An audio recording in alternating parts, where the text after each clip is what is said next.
नमस्कार। मेरा नाम है बाबुल विवेक और आप देख रहे हैं खबरबाज। झारखंड के मुख्यमंत्री हेमंत सोरेन को जमीन घोटाले मामले में हाईकोर्ट से जमानत तो मिल गई, लेकिन उसके बाद से लगातार केंद्र सरकार यानी कि मोदी सरकार की फजीहतें जारी हैं। फजीहत इसलिए भी क्योंकि विपक्ष के द्वारा मोदी सरकार पर लगातार यह आरोप लगाए जाते रहे हैं कि वो राजनीतिक हित को साधने के लिए, राजनीतिक विरोधियों को शांत करने के लिए झूठे मामले में फंसाते हैं। शुरुआती दौर की अगर हम बात करें तो सीबीआई के बेजा इस्तेमाल को लेकर काफी विवाद हुआ था। हमने देखा भी था कि बंगाल में किस प्रकार सीबीआई को बंगाल की पुलिस ने अरेस्ट कर लिया था। महाराष्ट्र में भी इस प्रकार की घटना घटी थी और सीबीआई के बेजा इस्तेमाल की लगातार इन पर आरोपें विपक्ष जो है वो लगाता रहा था। लेकिन बात अगर ऐसे नेताओं की करें जो विपक्ष में है तो उनके ऊपर कार्रवाई को लेकर सीबीआई और ईडी बड़ी सजग दिखती है। लेकिन बात अगर सत्ता पक्ष की कर दें तो आज तक सीबीआई या ईडी की नजर इनायत जो है वो सत्ता पक्ष की तरफ कभी नहीं हुई। यहां तक कि वैसे नेता जो कल तक विपक्ष में थे और जिन पर ईडी और सीबीआई का शिकंजा कसा हुआ था, जब वो भारतीय जनता पार्टी में आ गए तो उनके ऊपर चल रहे मामले भी दबा दिए गए। बात चाहे प्रफुल्ल पटेल की करें, बात चाहे हेमंत विश्व शर्मा की करें, जो भी आसाम के मुख्यमंत्री हैं। जब हेमंत विश्व शर्मा कांग्रेस में हुआ करते थे तब इन्हीं हेमंत विश्व शर्मा के पीछे सीबीआई और ईडी लगी थी। गृह मंत्री, प्रधानमंत्री जैसे लोग जब आसाम में या कहीं पूरे देश में प्रचार में जाते थे तो हेमंत विश्व शर्मा को भ्रष्टाचारी बताते थे। लेकिन जैसे ही हेमंत विश्व शर्मा ने पाला बदला और वो भारतीय जनता पार्टी में आ गए, उनके सारे पाप धुल गए। हमने देखा था कि किस प्रकार प्रफुल्ल पटेल के ऊपर आरोप लगे थे।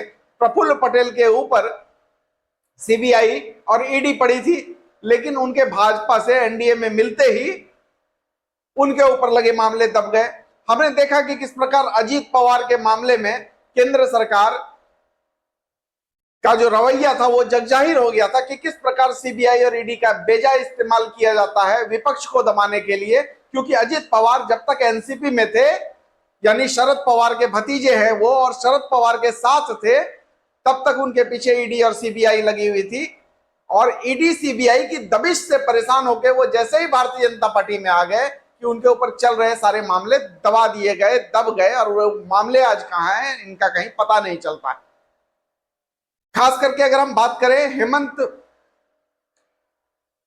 सोरेन की, जो झारखंड के मुख्यमंत्री हैं, तो 31 जनवरी को इन्हें ईडी ने गिरफ्तार किया था। तथाकथित जमीन घोटाला मामले में इनकी गिरफ्तारी की गई थी और कोर्ट ने जब इन्हें जमानत, आज 5 महीने वो जेल में बंद रहे, 5 महीने के बाद जब उन्हें जमानत मिली तो कोर्ट ने बड़ी सख्त टिप्पणियां की हैं ईडी के ऊपर। उन्होंने कहा है, न्यायालय ने साफ कहा है कि हेमंत सोरेन के ऊपर चल जो केस बने इसके लायक भी सबूत ईडी के पास नहीं है। ईडी के पास इतने सबूत भी नहीं है कि वो हेमंत सोरेन के ऊपर मुकदमा कर सके, और बावजूद उसके इतने दिनों तक हेमंत सोरेन को गिरफ्तार करके जेल में रख लिया गया। अब यहां यह सवाल उठता है कि इतने दिन से न्यायालय क्या कर रहा था, न्यायालय ने जमानत क्यों नहीं दी। यही पूरा गेम है, जो पूरा गेम भारतीय जनता पार्टी अभी बनाकर चल रही है, जो पूरा गेम अभी सरकार बनाकर चलती है, वो यही गेम है कि चाहे कुछ हो ना हो, नुकसान हमेशा जो है उसका होगा जिसके ऊपर सीबीआई और ईडी कार्रवाई करेगी। पिछले 5 महीने से हेमंत सोरेन जेल में बंद थे, उनके कैरेक्टर का एनालिसिस किया गया, उनके चरित्र का विश्लेषण मीडिया और सोशल मीडिया पे बखूबी चला। राजनेताओं ने भी अलग अलग मंचों से हेमंत सोरेन को दोषी और दागी बताने में कोई कमी नहीं छोड़ा, कोई कसर नहीं छोड़ा। और 5 महीनों के बाद कोर्ट यह टिप्पणी करके हेमंत सोरेन को जमानत देती है कि इनके ऊपर मुकदमा दर्ज करने लायक सबूत भी ईडी के पास नहीं है। तो सोचिए कि इस देश में क्या चल रहा है। सोचिए कि सत्ता पक्ष कैसी चाल चल रही है और संवैधानिक संस्थाओं का किस प्रकार से बेजा इस्तेमाल हो रहा है। अगर हेमंत सोरेन दोषी थे तो 5 महीने के बाद ईडी क्यों नहीं साबित कर पाई? 5 महीने के बाद आखिर कोर्ट को क्यों कहना पड़ गया कि हेमंत सोरेन के ऊपर मुकदमा करने के लायक भी सबूत नहीं है? यह टिप्पणी काफी गंभीर है। अगर आप देखेंगे तो यह हमारी पूरी न्याय व्यवस्था जो है उस पर प्रश्न चिन्ह खड़ा करता है। अब सबसे बड़ा सवाल यह है कि न्यायालय 5 महीनों तक चुप क्यों रहा? तो इसके लिए आपको जाना पड़ेगा केंद्र सरकार, जो मोदी सरकार है, उसने जो नियम बदला है मनी लॉन्ड्रिंग एक्ट में, जो उन्होंने वित्त विधेयक बना के पिछले दरवाजे से लोकसभा में उस समय पास करवा लिया और वित्त विधेयक बनाकर पास करा दिया। और इसको पास करने के बाद जो कानून बना का ने जो स्वरूप लिया, उस स्वरूप के तहत न्यायालय मुकदमे में तब तक जमानत नहीं दे सकती आरोपित को जब तक कि ईडी उसका विरोध ना करे। हम बात करेंगे हेमंत सोरेन के मामले को। हमने देखा इसके पहले संजय सिंह की गिरफ्तारी हुई थी। संजय सिंह आम आदमी पार्टी के नेता हैं, राज्यसभा सदस्य हैं, संस्थापक सदस्य हैं। शराब घोटाले मामले में संजय सिंह को भी गिरफ्तार कर लिया गया। बाद में संजय सिंह को भी कोर्ट से जमानत मिल गया। जब कोर्ट ने देखा, न्यायालय ने देखा कि संजय सिंह के खिलाफ कोई सबूत नहीं है, यहां तक भी सबूत नहीं है कि संजय सिंह के ऊपर एफआईआर किया जा सके, सिर्फ एक सरकारी गवाह के बयान के आधार पर संजय सिंह को फंसाया गया कि एक सरकारी गवाह ने अपने बयान में संजय सिंह का नाम लिया है, इसीलिए संजय सिंह के ऊपर एफआईआर कर दिया गया। न तो मनी लॉन्ड्रिंग का कोई केस कहीं से साबित हो पाया, न घोटाला कहीं से साबित हो पाया, लेकिन संजय सिंह को सिर्फ इसलिए बंद कर दिया गया क्योंकि वो सरकार की आंखों में खटक रहे थे। आम आदमी पार्टी के नेताओं का कहना है, साथ ही पत्रकारों का कहना है कि संजय सिंह आम आदमी पार्टी की जोरदार आवाज बनकर संसद में गरजते थे, जो मोदी सरकार के लिए हमेशा संकट बनकर खड़े होते थे, मोदी सरकार को हमेशा घेरने का काम करते थे। और उनके इसी कृत्य की सजा उन्हें केंद्र सरकार ने शराब घोटाले में फंसाकर जेल भेज कर दिया। बात अगर अरविंद केजरीवाल की कर लें तो पूरी आम आदमी पार्टी को और अरविंद केजरीवाल को शराब घोटाले में आरोपी बनाया गया है। शराब घोटाले में जब आरोप लगाया गया, जब एलजी ने यह आरोप लगाया कि दिल्ली में शराब घोटाला हुआ है और उसे सीबीआई जांच के लिए दिया गया, तब तक कहीं से भी अरविंद केजरीवाल का कोई नाम इस घोटाले में नहीं था। सबसे पहले शराब के जो कारोबारी थे उन्हें पकड़ा गया, बाद में वो कारोबारी सरकारी गवाह बन गए और उनके बयानों के आधार पर अरविंद केजरीवाल को गिरफ्तार कर लिया गया। हालांकि आम आदमी पार्टी का कहना है कि अरविंद केजरीवाल की कहीं कोई संलिप्तता नहीं हुई है। और बात अगर ईडी की कर ले तो जो शराब घोटाला है वो 700 करोड़ का ईडी बता रही थी पहले कि पूरा शराब घोटाला 700 करोड़ रुपए का है, जो कि घटते घटते अब 100 करोड़ रुपए पे आ गया है। अब ईडी का कहना है कि 100 करोड़ रुपए का घोटाला हुआ है, लेकिन अब तक ईडी कहीं कोई मनी ट्रेल साबित नहीं कर पाई है।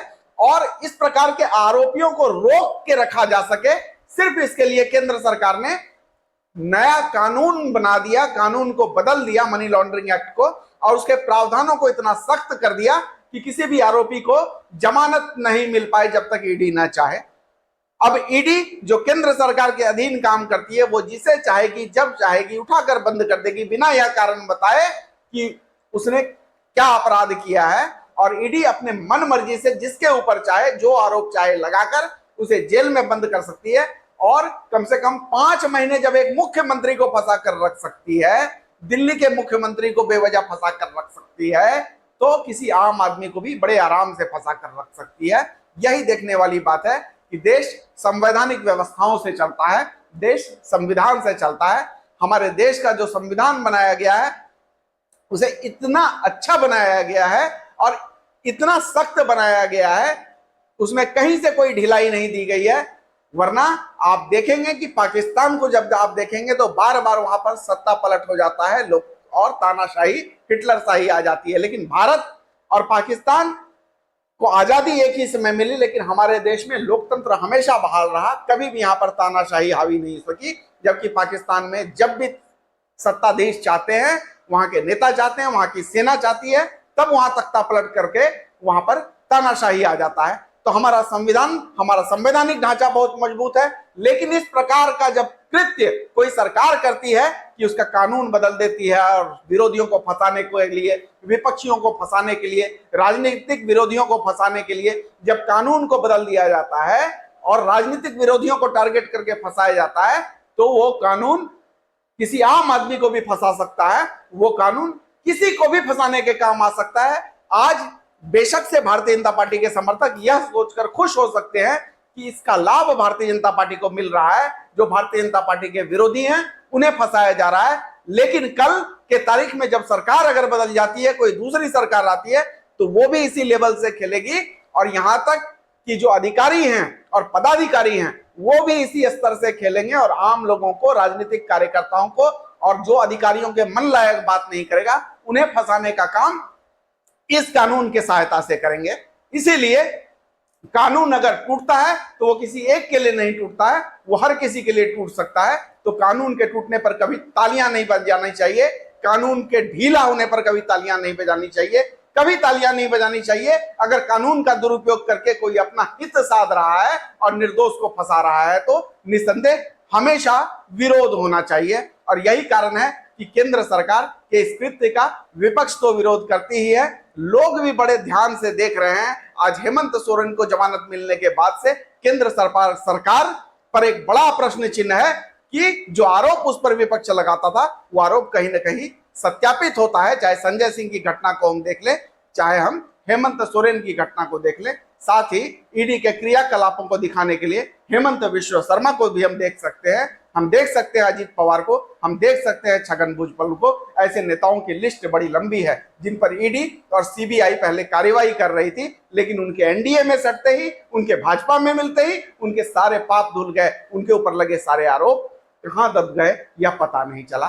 तो देश अभी जिस स्थिति से गुजर रहा है, इसमें जरूरी है कि हम एक मजबूत संविधान और अपने देश के संवैधानिक ढांचे को बचाएं, क्योंकि संवैधानिक ढांचा बचेगा तभी देश बचेगा, संविधान मजबूत रहेगा तभी देश मजबूत रहेगा। आज के एपिसोड में इतना ही। ऐसे ही हम अलग अलग विषय पर खबरों को लेकर आप तक आते रहेंगे, अलग अलग विषय पर बात करेंगे, देश दुनिया भी दिखाएंगे। तब तक के लिए बने रहिए खबरवाज के साथ। धन्यवाद, नमस्कार।